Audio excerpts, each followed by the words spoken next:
સુરતની બીઆરટીએસ બસમાં ભીડનો લાભ લઈ પર્સ ચોરી કરતી ટોળકીને ઉધના પોલીસે ઝડપી લીધી છે.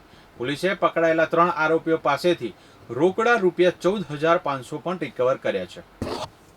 આ ઘટના ગત 25 સપ્ટેમ્બર 2025ના રોજ સાંજે 7 વાગ્યાની આસપાસ ખરવાનગર બીઆરટીએસ બસ સ્ટેન્ડ પાસે બની હતી. ફરિયાદી મુસાફરે જ્યારે તેમનું પર્સ ચેક કર્યું ત્યારે તે ગાયબ હતું. આ પર્સમાં રોકડા ₹32,000 ઉપરાંત Aadhaar card, driving license, ATM card અને ક્લબનું મેમ્બરશિપ કાર્ડ જેવા મહત્વના દસ્તાવેજો હતા. અજાણ્યા શખ્સે મુસાફરોની ભીડનો ફાયદો ઉઠાવી આ ચોરીને અંજામ આપ્યો હતો. પોલીસે ગુનો નોંધી આ વિસ્તારના સીસીટીવી ફૂટેજની તપાસ કરતા ચોરીની ઘટના અને આરોપીઓની ગતિવિધિઓ કેદ થઈ હતી, જેના આધારે બાતમી મેળવી સર્વેલન્સ ટીમે સફળતાપૂર્વક 3 આરોપીઓને પકડી પાડ્યા હતા.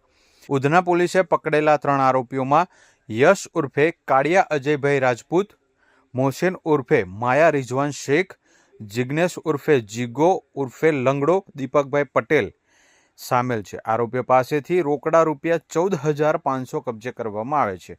મુખ્ય આરોપી યશ ઉર્ફે કાળિયા અજયભાઈ રાજપૂતનો ગુનાહિત ઇતિહાસ ઘણો લાંબો છે, જેમાં ખટોદરા અઠવા લાઇન્સ, સલાબતપુરા, ઉધના અને રેલવે પોલીસ સ્ટેશનોમાં ચોરી, મારામારી, હુમલો અને પ્રોહિબિશન એક્ટના ગુનાઓ સહિત કુલ 15 જેટલા ગુના નોંધાયા છે.